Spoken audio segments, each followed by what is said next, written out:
म्हणजे त्यांचे रूपांतर तन्मात्रांमध्ये होते. आता पंचमहाभूत तत्व आणि ती 5 तन्मात्रे यांचं रूपांतर कसं, तर पृथ्वीचं रूपांतर हे गंधामध्ये, आप तत्वाचं रूपांतर रसामध्ये, तेज तत्वाचं रूपांतर रूपामध्ये, वायू तत्वाचं रूपांतर स्पर्शामध्ये आणि आकाश तत्वाचं रूपांतर शब्दामध्ये होतं. असं झाल्यानंतर त्यानंतर सानिध्यात येणाऱ्या व्यक्तीशी कधी होणाऱ्या बोलण्यातून, स्पर्शातून, नजरेतून त्याला गुरुशक्तीचा लाभ होतो. आपले जे माध्यम कार्यार्थ सिद्ध असेल ते त्याच्या नकळत त्याच्या काया वाचा मनाच्या ठिकाणी तुमच्या त्या सिद्ध माध्यमातून दीक्षा संक्रमित होते. अशाच कार्यपद्धतीने जगाच्या ह्या आजच्या भीषण परिस्थितीमध्ये कार्य करण्याचा संदेश गुरूंचा आहे.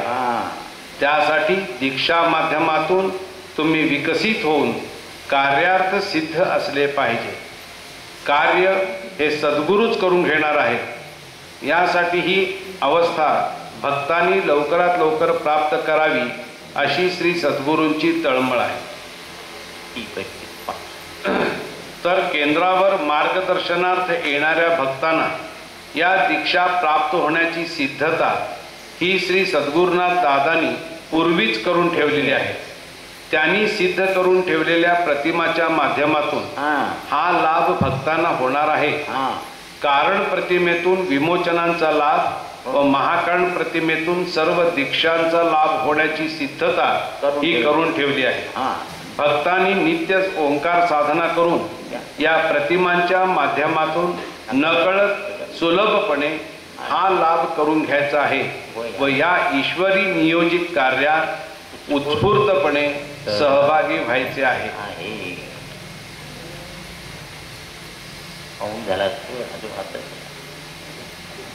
काय अजून वाचायचं का पुढं? जोरात हो आलं तर वाचतो.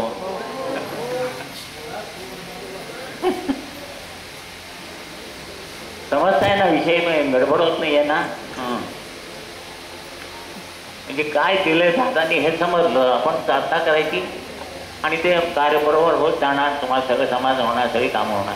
काम झालं नाही तरी त्यातनं काहीतरी चांगलं प्राप्त होत असं म्हणून शांत बसायचं, लगेच गडबड करायची.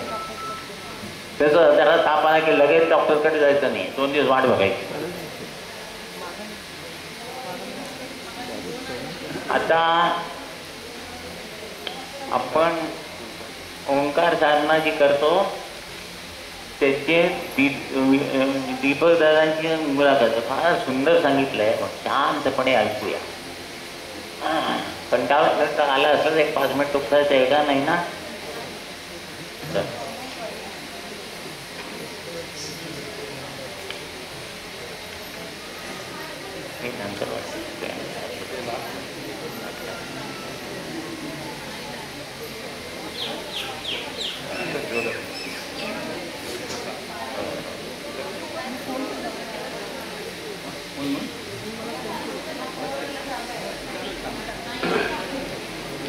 आता जी ओंकार साधना दादांनी सिद्ध करून आपल्या सर्वांना दिली आणि जी आपण रोज करतो आहोत, तर त्याच्याबद्दलचं महत्त्व आता आपण वाचणार आहोत. श्री दीपक दादांनी 8 सप्टेंबर 1996 यावेळेला झालेल्या साधना संमेलनात जी माहिती सांगितली होती ती आता आपण वाचणार आहोत. ओंकार साधना करताना आपण उच्चार करतो व आचारही करतो. ते कशासाठी? बरं, आता मला एक सांगा, इकडे बघा. उच्चाराबरोबर आचार का आचाराबरोबर उच्चार?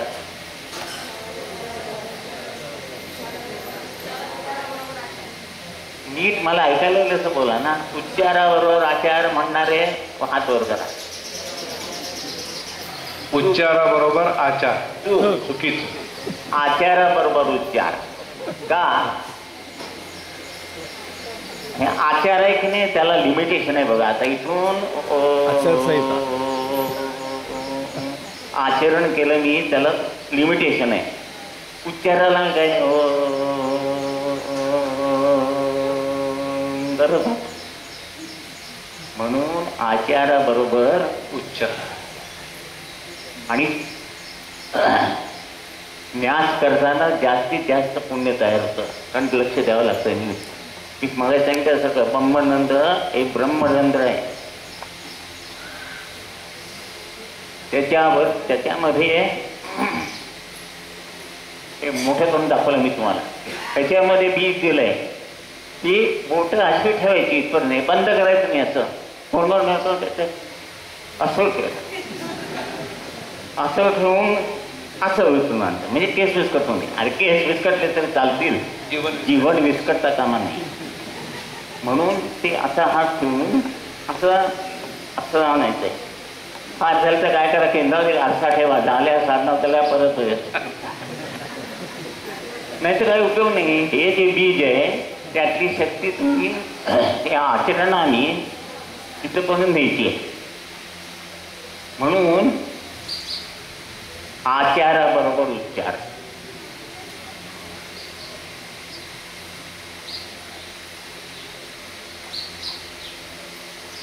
उच्चार हवा तर लांबता येतो.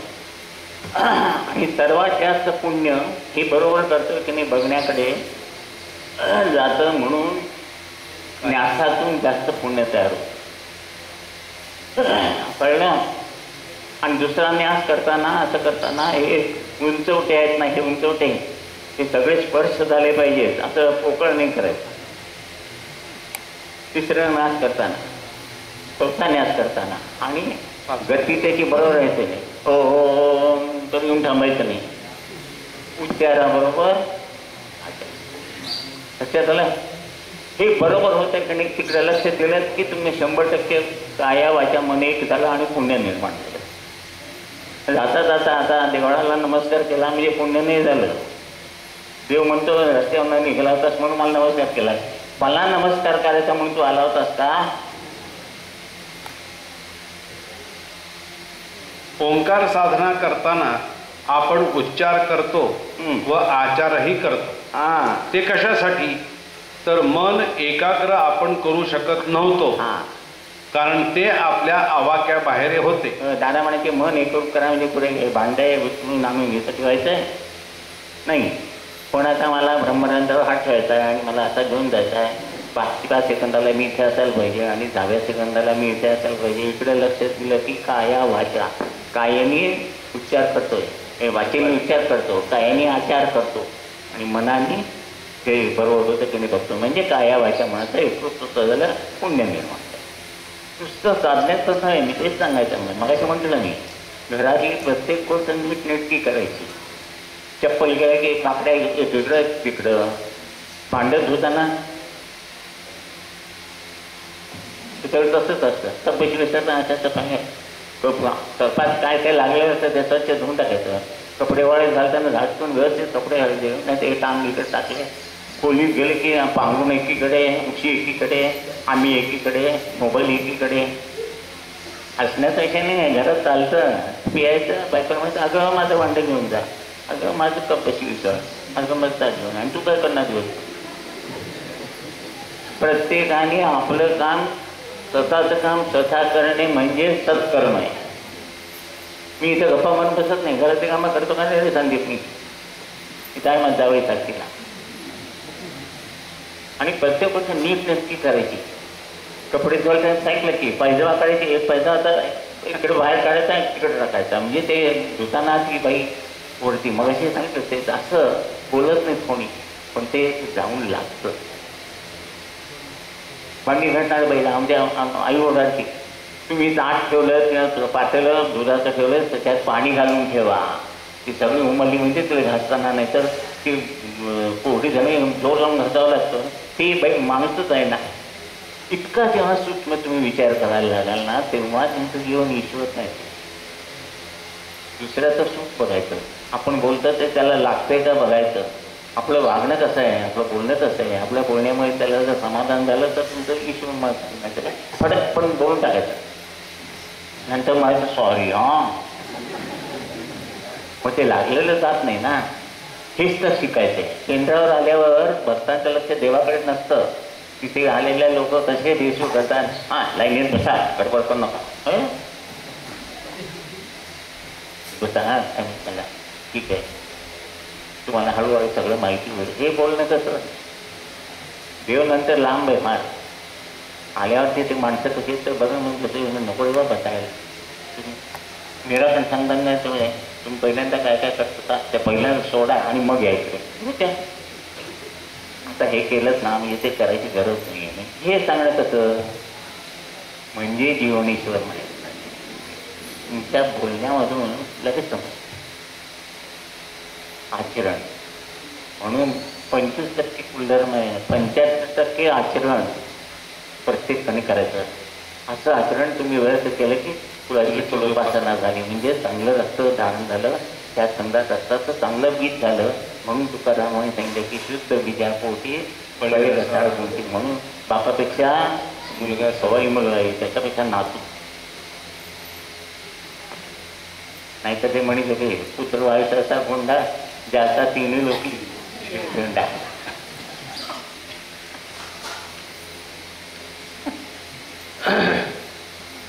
कारण ते आपल्या आवाक्याबाहेर होते, त्याच्यासाठी एवढी साधना दिलेली आहे. तर आता न्यास करीत असताना कुठे कुठे लक्ष द्यावे लागते. प्रथमतः सूर याकडे, नंतर ओंकार करीत असताना उच्चार मध्य लय व 10 सेकंदात बरोबर होत आहे का नाही याकडे. उच्चार मध्य लय 10 सेकंदात 5 सेकंदात इथे येतं की नाही आणि 10 सेकंदाला इथे होतं की नाही हे बघितलं पाहिजे. तिकडे लक्ष दिलं उच्चाराबरोबर आचार. नंतर कुळाला कुठला न्यास आहे त्या परत्वे हाताच्या गतीकडे.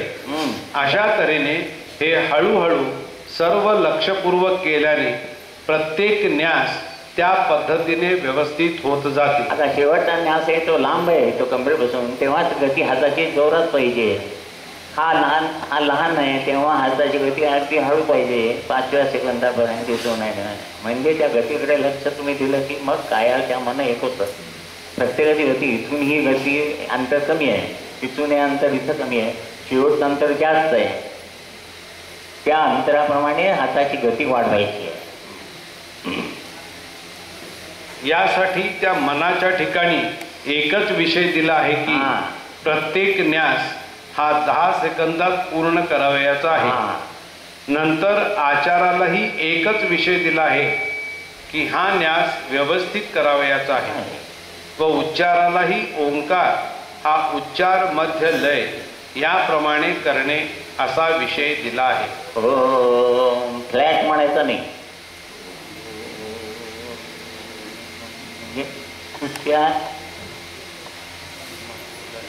उच्चार मध्य लय पुन्हा उच्चार मध्य लय असं हे केलं पाहिजे. नाही तर आपलं कसं होतं हो पुन्हा कट.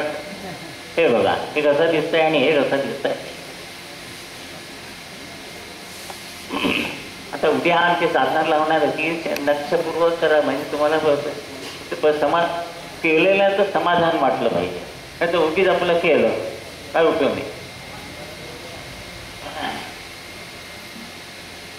त्यामुळे काया वाचा मन म्हणजेच आचार उच्चार विचार या ठिकाणी साधना हा एकच विषय असल्यानंतर त्या काया वाचा मनाचे एकरूपत्व होते व त्यातून आत्मिक शक्तीची निर्मिती होते आणि मनाची एकाग्रता होते.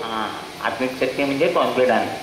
आणि काय करायला मला बरंच वाटत नाही, म्हणजे तुमची आत्मिक शक्ती कमी झाली आहे. तुमच्या बाजारात मिळते का नाही मिळत. ती साधना तुम्ही बघा, तुम्ही करायला लागला की तुम्हाला आत्मिक शक्ती यायला लागते. एखादी गोष्टी आपण ठामपणे असं सांगू शकतो.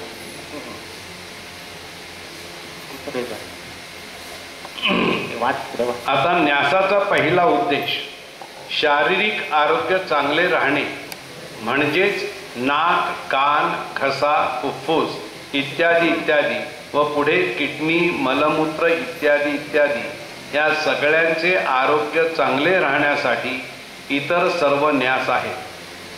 न्यासाचे दुसरे अतिशय महत्त्वाचे कार्य म्हणजे मनाच्या एकाग्रतेसाठी आहे. ज्या एकाग्रतेतून पुढे आपल्याला श्री सद्गुरु नामस्मरण म्हणजेच ओम श्री साईनाथाय नमः करावयाचे असून मग त्यातून कर्म विमोचन करायचे आहे। कायेची गती इथून काय आता मी ज्या गावना मुंबईला जायला 8 तास लागतील हो ना, वाटेने मोबाईलवर 2 मिनिटात बोला, मनाने आता पोहोचलाच सुद्धा। या 3 गती विषम जेव्हा एकत्र होतात त्यातनं पुण्य निर्माण होतं, म्हणजे ती दिलेली अवस्था म्हणून याला दत्त म्हणतात, ती साधनेमध्ये होती। आणि सर्वात जास्त पुण्य न्यासामधून तयार होतं बस।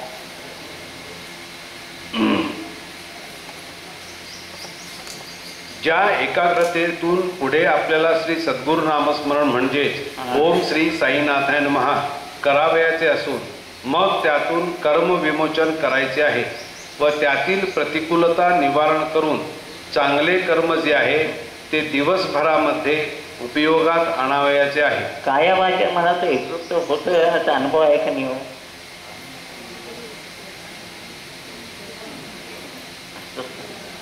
आहे का नाही? कुठे आहे? साधनेमध्ये आहे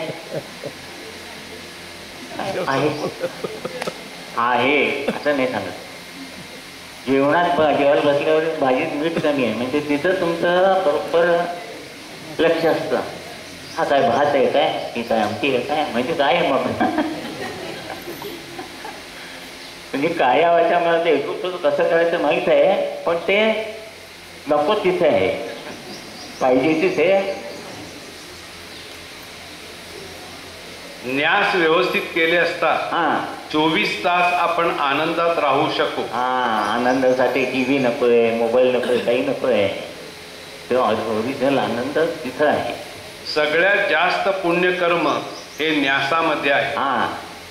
आता पहिला ओंकार 5 सेकंदाचा, नंतर भीमरूपी जे म्हणतो ती मारुतीची उपासना नसून ते वायू तत्व आहे जे आत आपला विकास करणार आहे, म्हणजेच दोष निवारण करून आंतरिक अवस्थेचा विकास करणार आहे। त्या वायुतत्वाने शुद्धता करण्यासाठी किंवा वायुतत्वाने आपले जीवन शुद्ध करण्यासाठी आणि दोष किंवा कमतरता जी आहे ती निवारण करून बाहेर टाकण्यासाठी भीमरूपी म्हणायचे आहे। मारुती प्रसन्न करून घेण्यासाठी नाही। आता ते नामस्मरण 108 वेळा किंवा 108 वेळा का 100 वेळा का नाही? 21 वेळा का?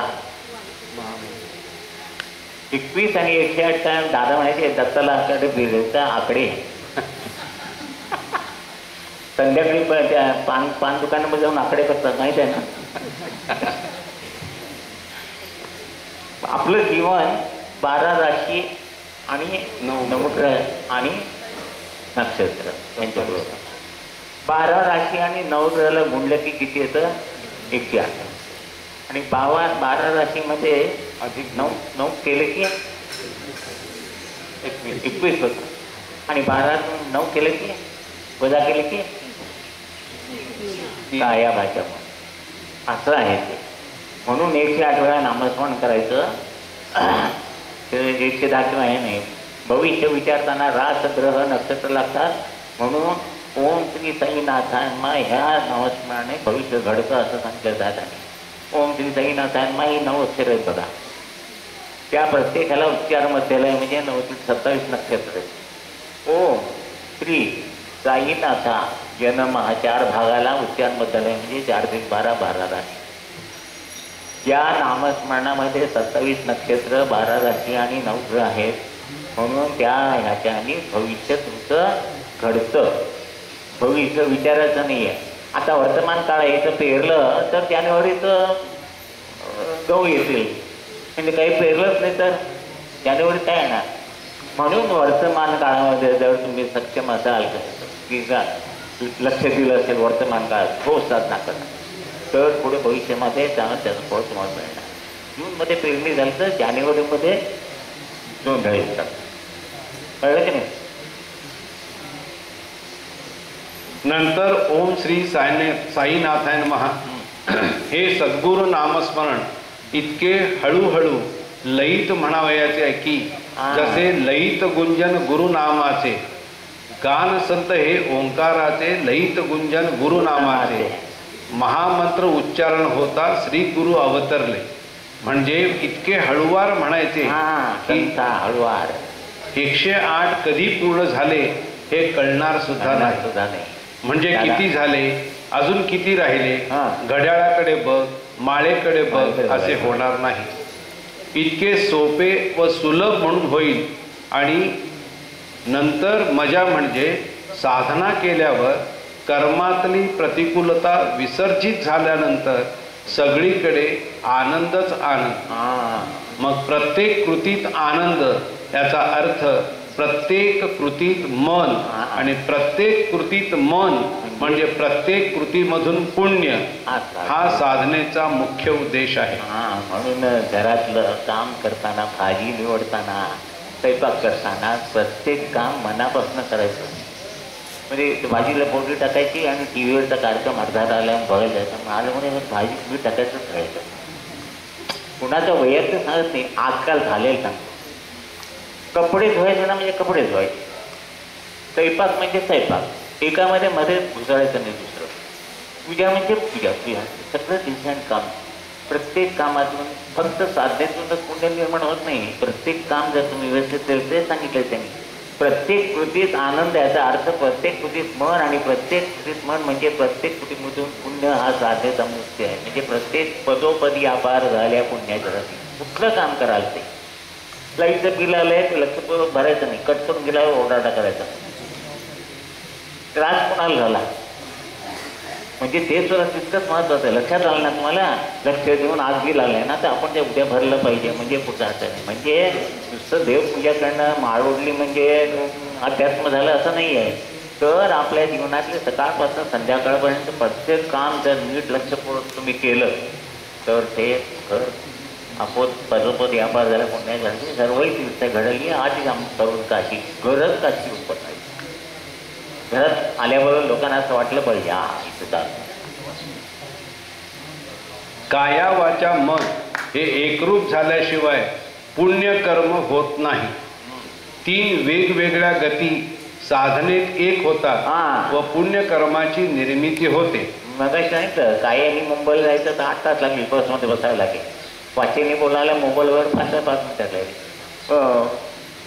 कायाची गती 2200, वाचेची 1100 आणि मनाची 1,80,000 मल्टी पर सेकंड आहे. आणि त्या 2 गती पर आवर आहेत. एक क्षणात गेलं मुंबईला, आता जाऊन आला घरी परत. त्या 3ला काबू करून ही 4थी अवस्था निर्माण केलेली गुरुनी, म्हणून ते पुण्य निर्माण. अशा तऱ्हेने सर्व देह शुद्ध झाला म्हणजे देहाची आंतरिक अवस्था शुद्ध झाली. आता देह ही एक वास्तूच आहे.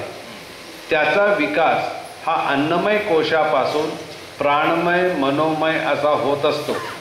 पूर्णतः विकास म्हणजे पसा झाल्यानंतर विश्वशक्तीवरून म्हणजे ब्रह्मरंध्रातून धारण होणार आहे. हे बघा, अन्नमय, प्राणमय, मनोमय, ज्ञानमय, हे सा रे हो विकास झाल्यावर हा सा इथं गेला म्हणजे हा पसा झाल्यावरती वर्ण धनीचा म्हणजे वरच्या सा मधलं ज्ञान तुमच्या ह्याच्यामध्ये ब्रह्मनंदामध्ये कमळ फुलत असतं. वाटते पण आता देह ही एक वास्तूच आहे. त्याचा विकास हा अन्नमयापासून प्राणमय मनोमय असा होत असतो. पूर्णतः विकास म्हणजे पसा झाल्यानंतर विश्वशक्ती वरून म्हणजे ब्रह्मरंध्रातून धारण होणार आहे. आता गुरुशक्ती जी विश्वाचा सांभाळ करणारी शक्ती किंवा जीवाशिवाचे ऐक्य करणे, एकरूप होणे ही शेवटची अवस्था व व त्या शक्तीशी संपर्क किंवा कॉन्टॅक्ट करणे ह्यासाठी त्याचे ब्रह्मरंध्र हे स्थान आहे. ते बघा, सूर्याला उभा म्हणून सांगायला असतं का? पृथ्वी फिरते त्याला फिर म्हणून सांगावं लागतं का? हे तसं ऑटोमॅटिक चाललंय की नाही? ती कुठलीतरी शक्ती करत असते की नाही? ती शक्ती तुम्हाला साधण्यातून जोडून दिली आहे. म्हणजे निसर्गाचं काम कसं पाऊस पडते तेव्हा पाऊस पडणे, सूर्य होणे, हे सगळं अवयात चालू आहे.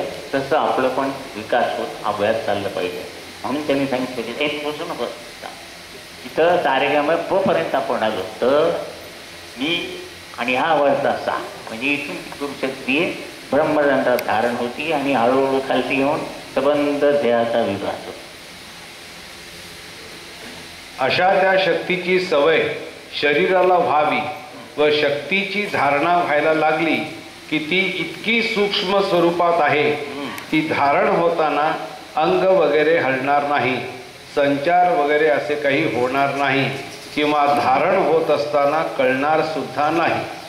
परंतु ज्या काही क्रिया आपल्या हातून घडत आहेत किंवा घडत असताना आपण अधिक एनर्जेटिक म्हणजे अधिक उत्साही किंवा बळकट आहोत व आपल्याला यश येत आहे व इतरांच्या कल्याणाच्या गोष्टी यशदायी होत आहेत, याचाच अर्थ दुसऱ्या कुठल्या तरी शक्तीचे आपल्याला सहाय्य व्हायला लागले आहे.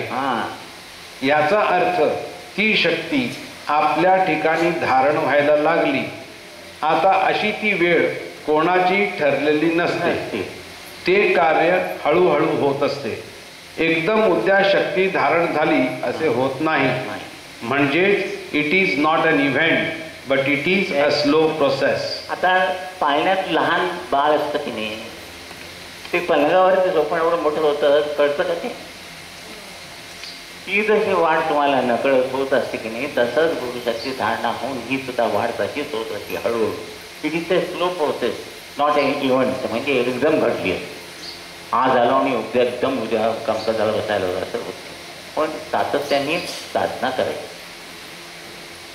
आता नख किंवा केस रोज वाढत असतात पण आपल्याला कळते का? कळत नाही. म्हणजे रोज थोडी थोडी वाढत असतात.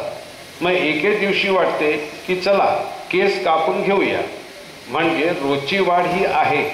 तसेच विकास होत असताना हळूहळू अंशाने होत असतो. तो रोज कळणार नाही पण सुरुवात तशी आहे. तर शक्ती जी आवाहनित करायची ती धारण होण्यासाठी ब्रह्मस्थान आहे. हे ब्रह्मस्थान आणि त्यासाठी सजयती हे मंगलाचरण किंवा प्रार्थना आहे.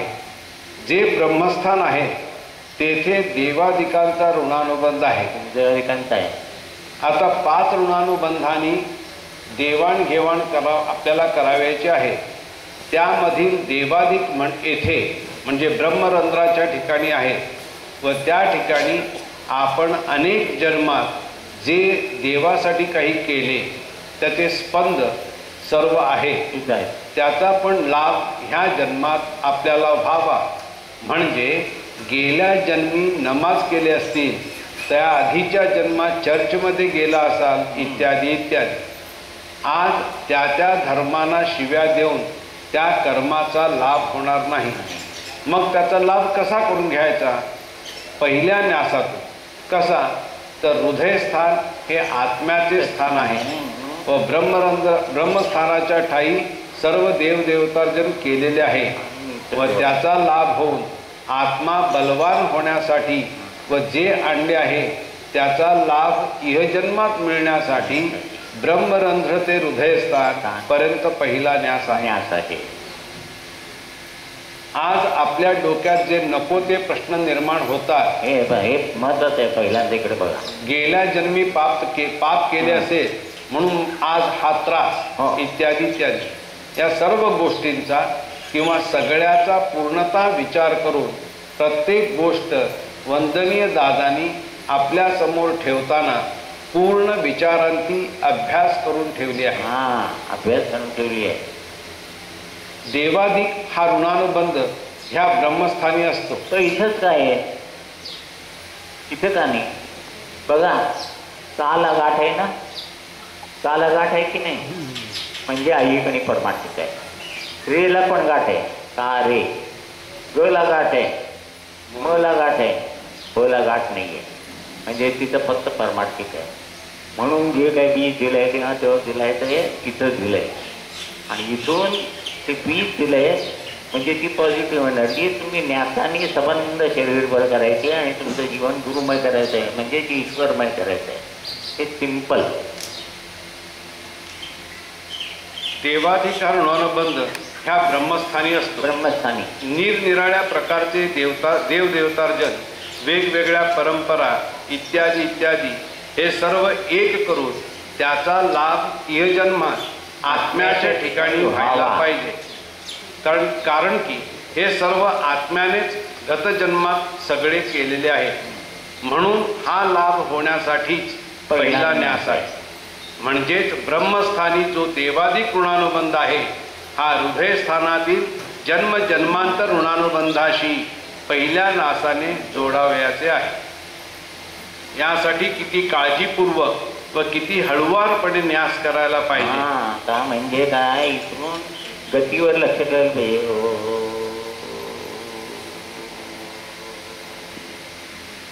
म्हणजे 10 सेकंदामधलं हे अंतर 5 सेकंद आहे, 5 सेकंद असं. नाहीतर तिथं येऊन थांबलो आणि पुढचं प्रसाद घातले, हे बरोबर झालं नाही. म्हणजे आचाराबरोबर उच्चार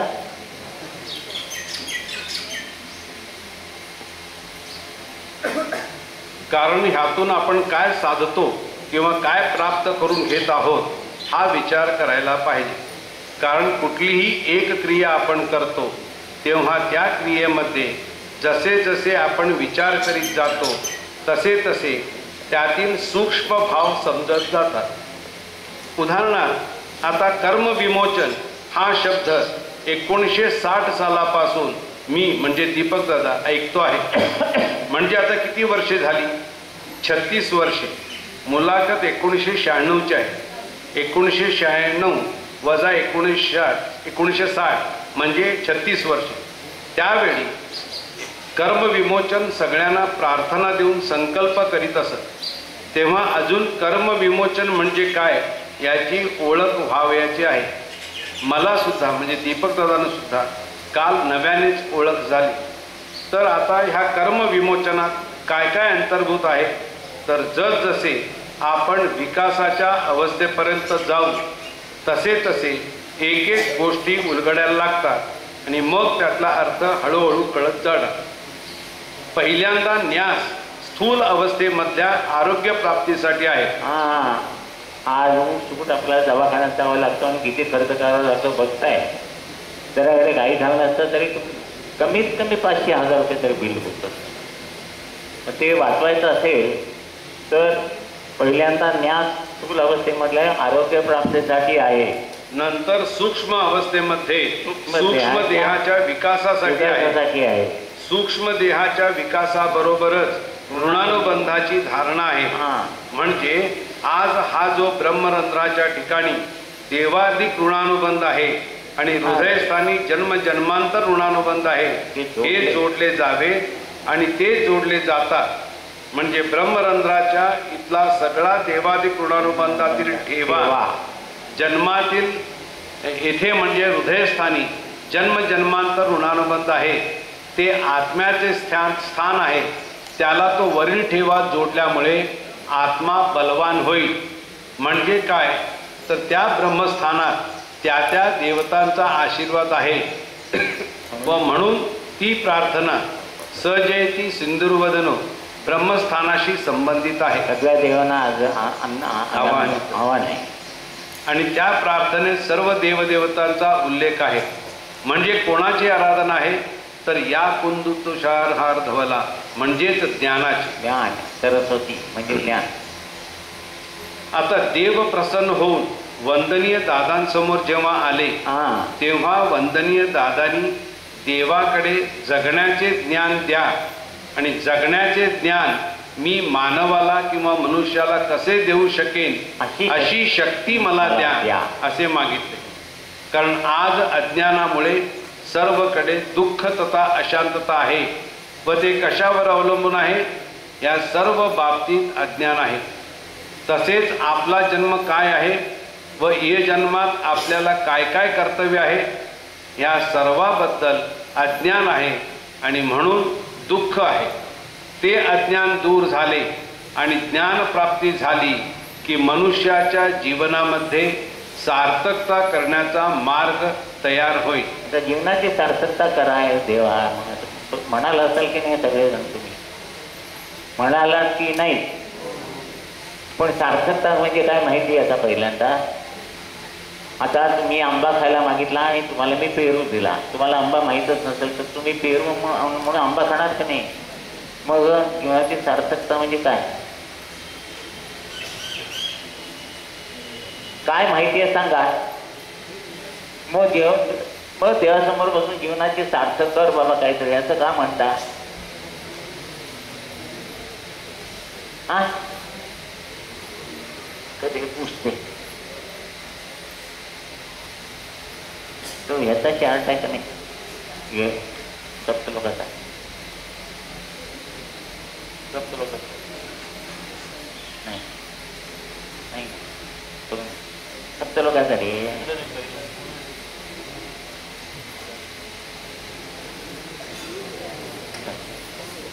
हां नऊ नव्हे दोन नव्हे मागे हां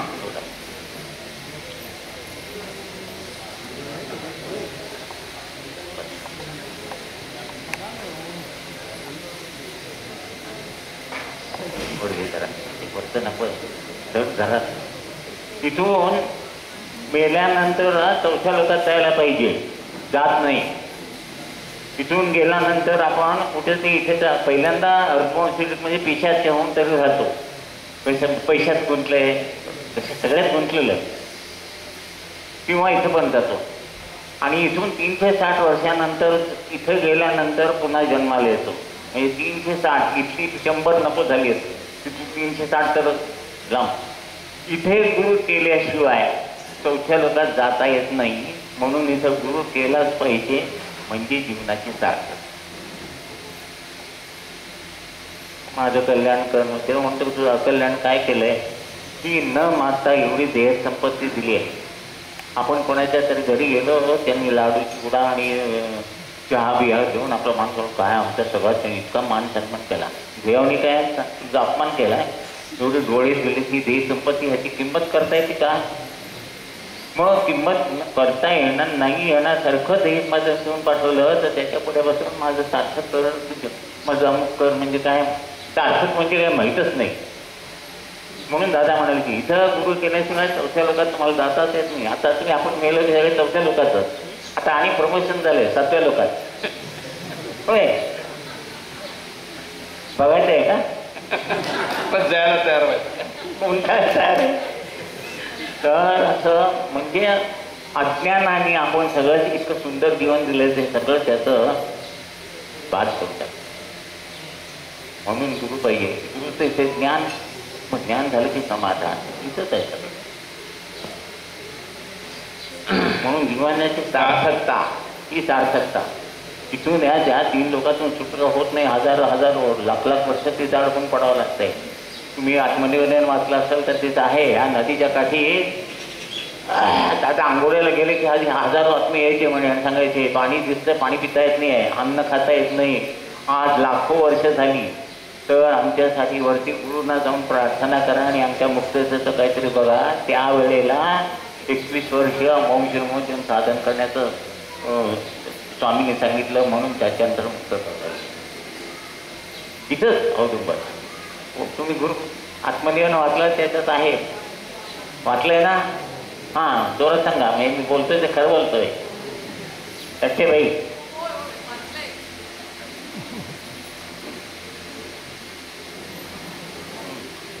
अज्ञान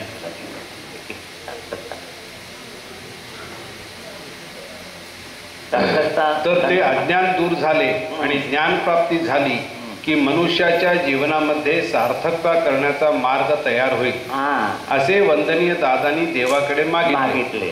मुक्ती मोक्ष इत्यादी गोष्टी वंदनीय दादांनी मागितल्या नाही. म्हणाले मुक्ती मागायची म्हणजे त्याचा मला ज्ञान झालं होतं, मिर्जाप्रमाण सांगायला आलं नसतं, माझ्या पुढचं ठेवलं असलं काय उपयोग झाला असता? तर दादा म्हणायचे मुक्ती मोक्ष कोण मागतात? भ्याड लोक. तुका म्हणे तुखे घालावे आम्हाला गर्भाची, म्हणजे पुन्हा जन्म द्या. म्हणजे हे लोक अज्ञानाने देवाबद्दल माहिती नाही, त्यांना मला जाऊन सांगायचं आहे. त्यांनी सुद्धा मुक्ती मागितली नाही. म्हणाले तुम्ही कशाला मुक्ती मागता? तर केवळ फक्त ज्ञान मागितले आणि पुढे असा आशीर्वाद मागितला की प्रत्येक आध्यात्मिक सिद्धांत आजच्या विज्ञान युगामध्ये मी विज्ञाना परत्वे जगाला पटवून देऊ शकेल अशी शक्ती मला द्या. आज विज्ञानाने आपण काय करतो, विज्ञानाप्रमाणे सिद्ध करत ज्यांनी नेहमीचा श्वास घेतो त्याच्यामध्ये कार्बन डायऑक्साईड वगैरे बाहेर जातो, बरोबर. पण आध्यात्मिकांना त्या श्वासावाटे ऋण बंधातले दोष सगळे जातात आणि आपण ऑक्सिजनद्वारे ही काढण्याची शक्ती धारण करतो. हे अध्यात्म. आणि विज्ञानाने काय सांगितलं, खरंच श्वासोश्वासाने फक्त ऑक्सिजन बाहेर जातो. ऋणबंधातले दोष बाकीचे दोष आहेत ते जात नाही. आज लोकांना असे वाटते की अध्यात्म आणि विज्ञान हे वेगळे आहे. तेव्हा आध्यात्मिक प्रत्येक सिद्धांत नुसता पोपटपंची केल्यासारखा न सांगता तो वैज्ञानिक सिद्धांताद्वारे कसा पटवता येईल अशी शक्ती वंदनीय दादांनी देवाकडे मागितली. म्हणजे पहिले ज्ञान मागितले, ते मिळाले की सबंध जीवन जगण्याची गुरुकिल्लीच मिळाली. मग बाकीचे काही मागायलाच नको. आणि आता हा मार्ग कसा आहे बघा. त्यासाठी कुणी मुंबई बोटीने कधी ह्याला गेलाय का लंडनला? मुंबईहून बोटीने निघायचं कन्व्हिट आहे का? मुंबईहून बोटीने लंडनला जायला 90 दिवस लागतात. ते विमानाने किती लागतात? 24 तास, 1 दिवस. ह्याला 90 दिवस आणि त्याला 1 दिवस, म्हणजे पद्धत किती झाली? 19 दिवसाची, बरोबर. म्हणजे पहिली साधनं जी मुंबई ते लंडन 90 दिवस, म्हणजे पृथ्वी आत, म्हणजे मा फलेशु कदाचन.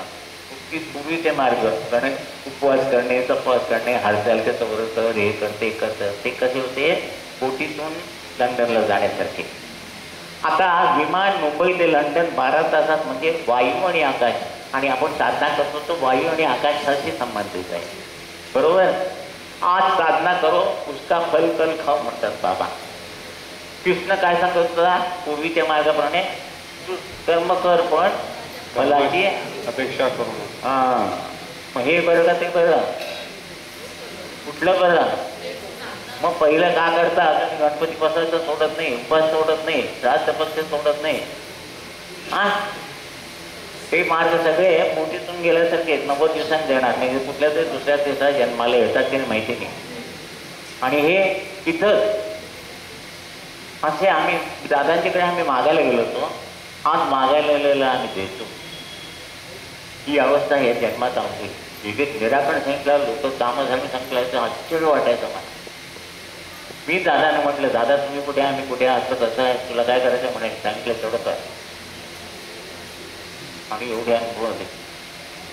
मग मी एकटा लाडका आहे का?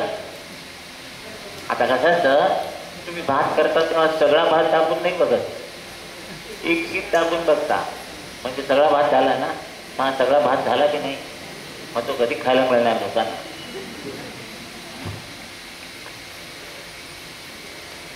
त्यासाठीच पहिल्या प्रथम सजयती हे ते मंगलाचरण आहे. त्यात या कुंदेंदु तुषार हार धवला, म्हणजे मी आज जी साधना करतो आहे किंवा आज तुझी करुणा भागतो आहे किंवा तुझ्याकडे प्रार्थना करतो आहे की मला ज्ञान प्राप्ती होऊ दे. सरस्वती तो वर्णन आहे ते, या कुंदेंदु तुषार हार धवला. व एकदा ज्ञान प्राप्ती झाल्यानंतर मागण्यासारखे काही आहे का आणखी? मग सगळे जीवन सुरळीत होऊन जाणार.